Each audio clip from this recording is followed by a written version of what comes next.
and welcome to the show. Subscribe at kevinmd.com/podcast. Today we welcome Jonathan Cohen. He's an anesthesiologist. Today's Kevin MD article is Physicians' Social Media Criticism of Trainees Sparks Controversy. Jonathan, welcome to the show. Thank you so much for having me, Kevin.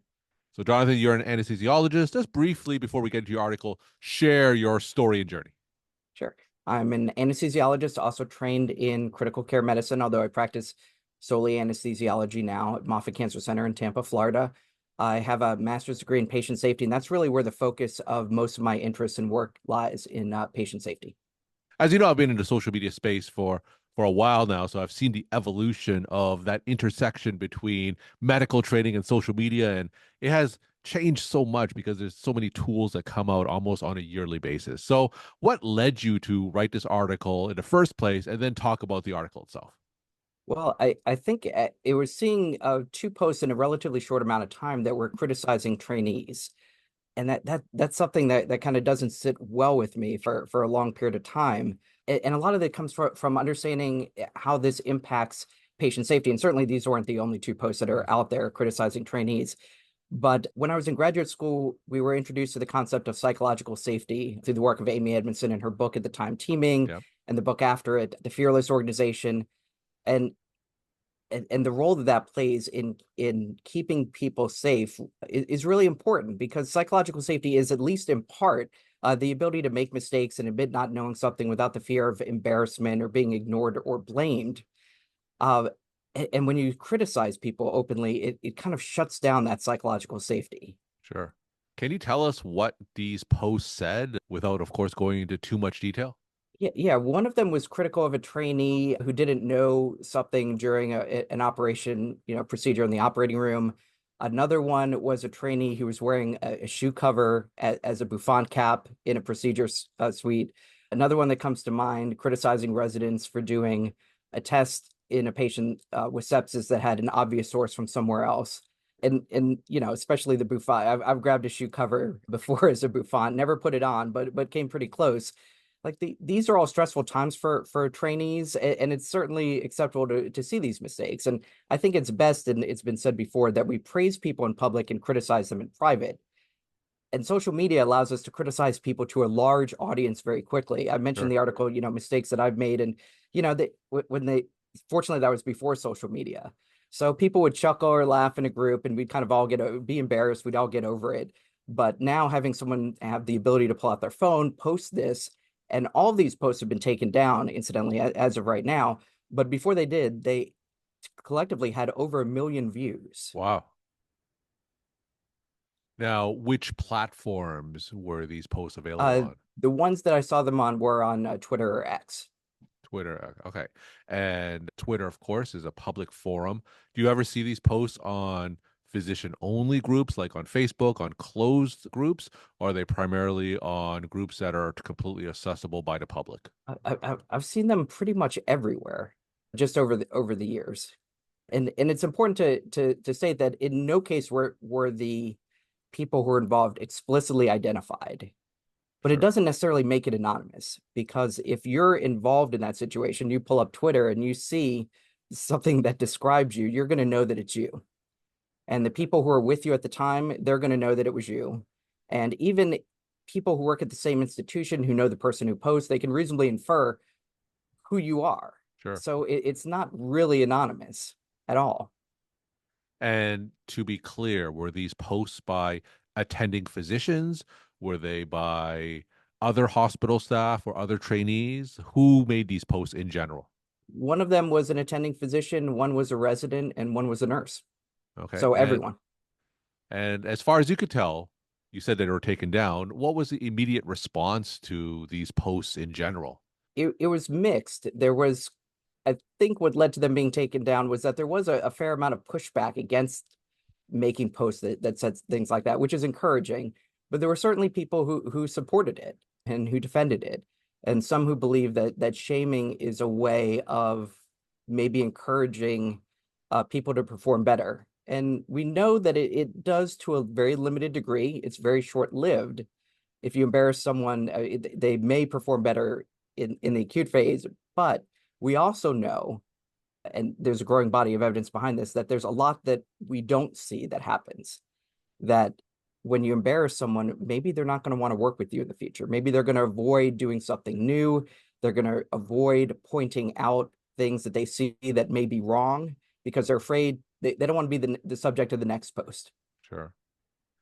And as far as you know, is there any education, let's say among the hospital staff and attending physicians, regarding appropriate social media education? I think that there is a lot of, at least at our institution, we do have a social media policy. I know that it varies by institution. There's a lot of talk about what's appropriate to post and what's not appropriate to post.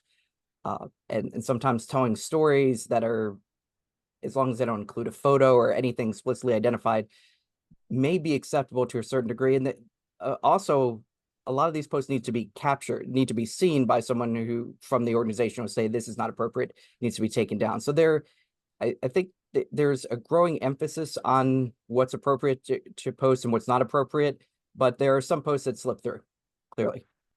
Now, to your knowledge, what was the impetus behind posting it? Was it purely just for entertainment value? Do you think there was a legitimate educational motive to these posts? Were they just doing it to get views? What do you think was the motivation I think to that shaming the residents in the first place? Yeah, I think that some of it was for entertainment. Some of it was probably expressed frustration with the actions of people. So people not knowing something, people not handling a situation the correct way. But again, I think that the best way to do that is to do it in private, not Yeah. in a public forum. In a public forum, again, you're limited also by the space that you're provided. So you can't tell the whole story. And it's also important to realize that this is the perceptions from one person's point of view, Yeah. not from the other person. So it may seem inappropriate to one person, not inappropriate to the other party. It's easy to criticize someone for not knowing something. I've been in an operating room before as a student, as I'm sure you have too. When the lights are on you and you've been in there for hours and you're put on the spot, you forget things that you otherwise would know. It doesn't mean that you don't know it. Let's talk about this from the medical trainee standpoint. And you alluded to this earlier about the effect of shaming on that learning process. So, as far as you know, have you had any discussions with medical trainees as a result, not directly from these posts, but in general, whenever they see posts about their fellow trainee being shamed online? Do you have any discussions with them about how that could affect their psyche? Uh, I haven't had any direct conversations with them, but we do, and there is more, interestingly enough, there's more in medical curriculum now talking about the importance of this creation of psychological safety in healthcare. There's been an explosion of articles in it in healthcare about how to create that and the importance that it has on trainees as far as getting them to participate and come forward and things like that. So not a conversation related in particular to this, but we are mindful of what we do and the effects that it could have on somebody else. Now, to be clear, it's easy to talk about this. It's hard to be perfect in it. And I know for a fact that I've engaged in these types of behaviors before that may have shut people down and may have shamed them. In fact, probably more than probably did shame people. And it's not something I'm proud of, but it's not something that I paid attention to at the time. I'd like to think that I've gotten a lot better with it over time now that I've realized the importance of treating them well and engaging in behaviors that don't shame people. Now, does social media play a role when it comes to highlighting mistakes that we could learn from? Because we have mortality and morbidity rounds, really, which highlights, medical error. Of course, it's in a closed setting; it's not in an open setting. But do you think that social media can play a role in terms of amplifying the publication of potential mistakes more as a learning tool rather than a shaming tool? Absolutely. And I think the key is how it's handled and how it's addressed. Are we focusing on the event or are we focusing on the people who made the mistake? We know that people make mistakes all the time, and focusing on the people and the errors that they make doesn't make it less likely to occur. We've known that for decades in industries outside of healthcare as well.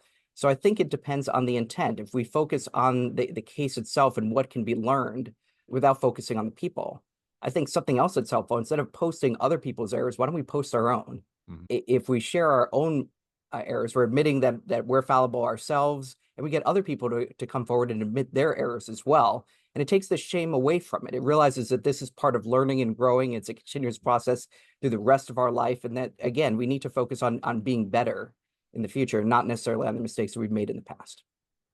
And in these particular cases, were there any repercussions against the people who posted these messages on X?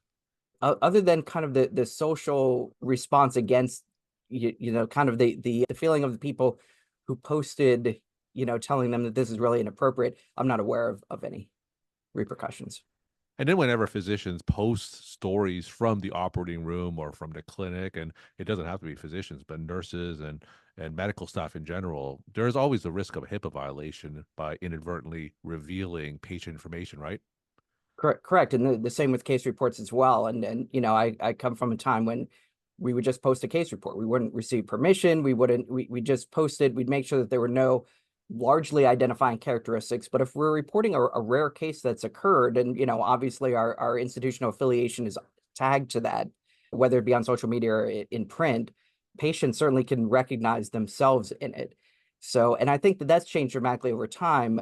Now we're getting permission to publish case reports, even when we've completely de-identified them. And I think we need to pay attention to that with social media as well. You don't want a patient hearing their story online. Now let's talk about the evolution of social media in general. Like I said, so many new platforms has come out since I first was involved with social media, and now we have medical trainees as well as physicians. They're a lot of them are influencers now. They post content online. Where do you see the role of social media playing in medical education going forward from today?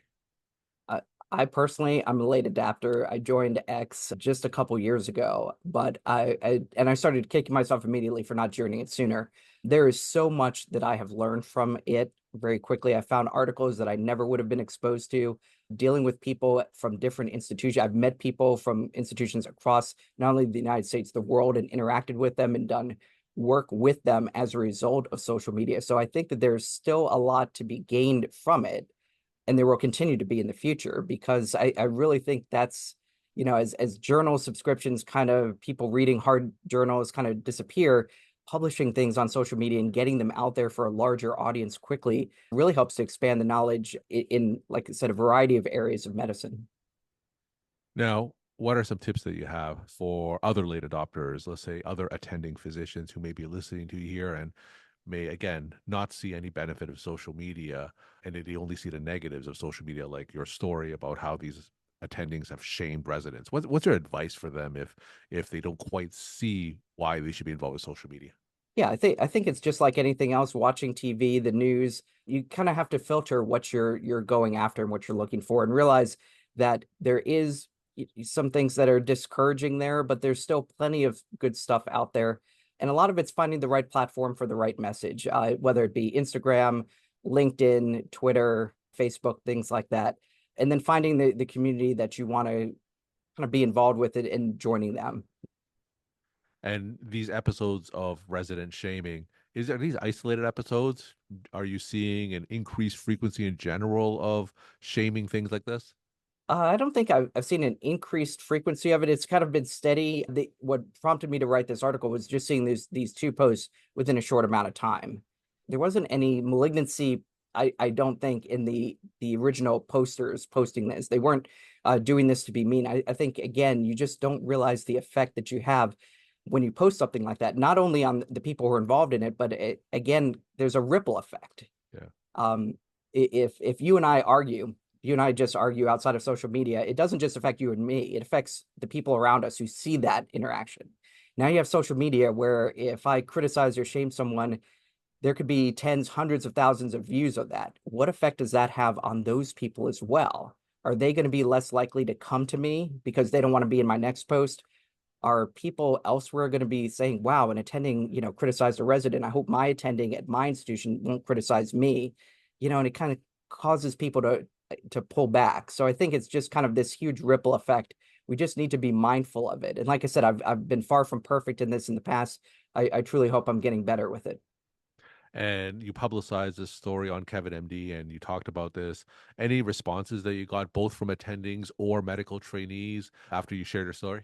I've had a couple people come up to me and talk to me about it, that just kind of their perception of some of these posts, that it does have an effect on them, seeing things like that. a couple years ago, I started posting, and that's something that I talked about, posting our own errors. Yeah. So if we really want to post errors, instead of posting somebody else, it's very easy to do that, right? It's very Yeah. easy to post someone. It's hard to post our own. A couple years ago, I started adding into my presentations on medical errors slides on my own errors. And that really gets people talking because again, once you open up about that, about your own ability to make mistakes, it does take the shame away from it. And other people start admitting their mistakes, and it really creates a dialogue around it. So I think that's kind of the biggest benefit from this. We're talking to Jonathan Cohen. He's an anesthesiologist. Today's Kevin MD article is Physicians' Social Media Criticism of Trainees Sparks Controversy. Jonathan, we'll end with some of your take-home messages that you want to leave with the Kevin MD audience. No, I think social media is a great tool. You just need to use it responsibly, and just again, pay attention to the fact that your actions with one person can affect many more. And social media just has the ability to amplify that beyond probably your intended audience or what you originally intended to be. Jonathan, thank you so much for sharing the story, perspective, and insight. Thanks again for coming on the show. Thank you so much for having me, Kevin.